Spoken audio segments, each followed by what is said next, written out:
Carol O'Halloran, and welcome to the show. Over 50? So what? Age is just a number, not an excuse. Did you know that only 58% of adult Australians have made a will? And life is unpredictable. Our first segment today is going to look at the importance of making a will and highlight community legal services available to help us.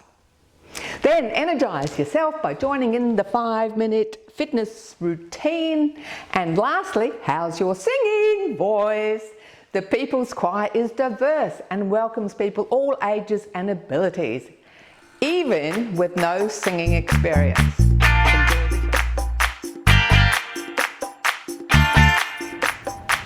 Many of us, like myself, may procrastinate about making a will and appointing powers of attorney. Should we be unable to make decisions for ourselves at some time in the future?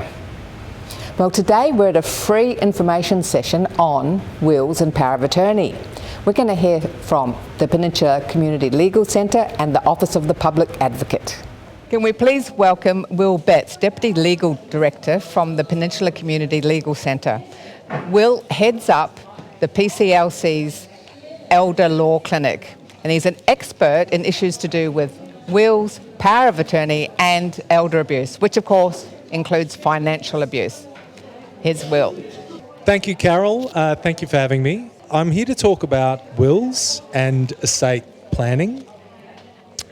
And I often get asked, what are the things I should think about when I'm putting together a will, or whether I should update my will or change my will? And I actually take a very different view than a lot of my colleagues in the legal profession in relation to wills and estate planning. There are, of course, all the kind of legal requirements that you need in the making of a will. There's capacity, needs to be written, needs to be signed and witnessed and executed correctly. But people don't often consider the kind of preventative planning that can help prevent conflict when it comes to the drafting of a will. I'm sure many of you are aware of circumstances or have lived through circumstances where the passing of someone, especially a parent, can lead to irreconcilable splits and disagreements between family members, and often that can lead to family members and families falling apart. It's often a very emotional time, and often it's not necessarily to do with the money or the estate, but it's often to do with more family relationships. So being aware of those things when you are making a decision and when you are drafting your will is really important. First thing I would say is, when you're drafting your will, have conversations with your family, both the beneficiaries and the executors. Now, what is an executor? The executor is the person that executes the will. It's there in the name. Essentially, they are responsible for a number of things: funeral arrangements, what's to happen with the body, that kind of thing. But they're also responsible for distributing the estate to the beneficiaries. They have a duty to the beneficiaries to do that in a timely and efficient fashion. When it comes to wills, which you've got that name, of course, confusing. it's always Confusing. But yes. When it comes to the importance of making a will, why is it important to make a will? Listen, I think it's really important to make a will mainly for choice. It allows you to choose what happens to your estate after you pass. It's not just going to be left to some formula that may end up with things going where you don't want them to go. So it's really about making your wishes clear and choosing what happens to your estate. So why do you think people are hesitant about making a will? Listen, it can be a daunting thing. It's also something that people don't want to think about necessarily.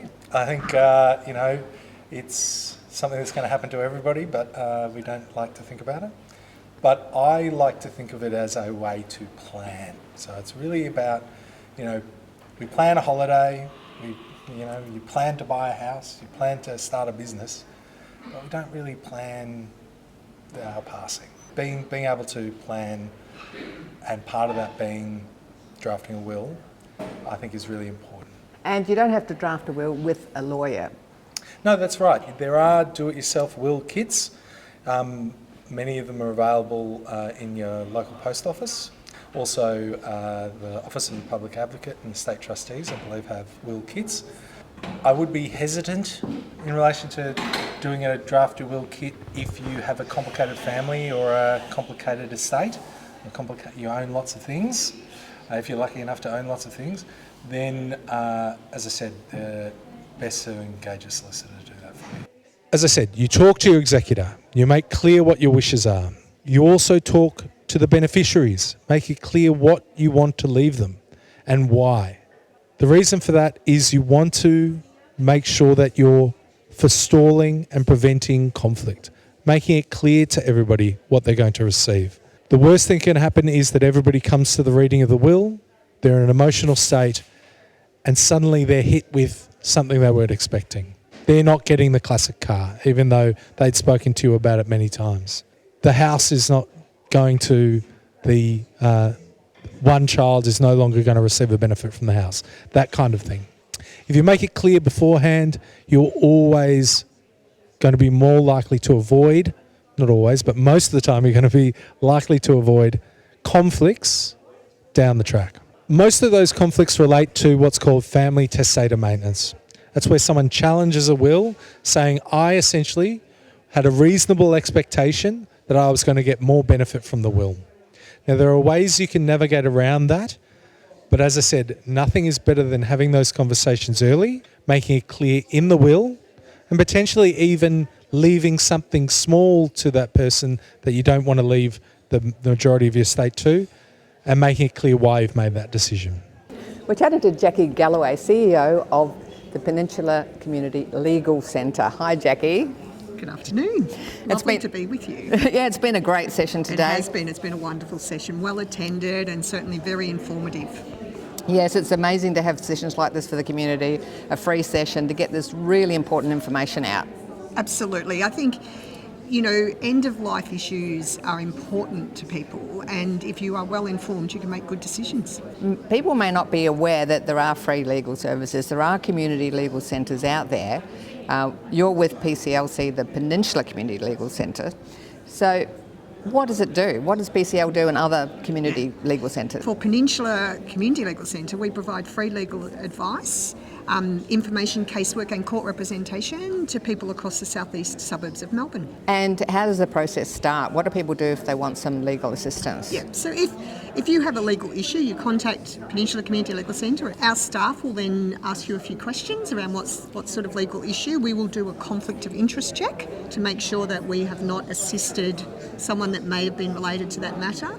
If there is no conflict of interest, we will make an appointment. Okay, now if someone's not living around the peninsula and they want to find a centre near them, you said there's 160 Australia-wide, is that right? Yeah, so if you're in Victoria, you can contact the Federation of Community Legal Centres via their website, or you can, in Australia, you contact Community Legal Centres Australia, their website, and they also will be able to direct you where your local community legal centre is. So there is some community legal centres in South Australia that can provide assistance, and it's always worth noting that Victoria Legal Aid or legal aid commissions across Australia also provide free legal advice. So if you can't get into your community legal centre, contact your legal aid commission office as well. That is invaluable because so many people sitting at home, they go, I don't know what to do, where to go, and to have that service. I mean, I wasn't even aware of it myself, and it's been a brilliant event, well received.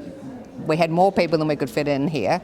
We had to turn a lot of people away, so thank you for all your good work. Fantastic, thank you. It's been absolutely delightful and we look forward to running another session. Thanks for watching our TV show. Be sure to hit subscribe and then you'll never miss an episode. Jump on Facebook, join our group, get in on the fun, fitness, wellness and inspiration. I'm Carol, over 50, so what?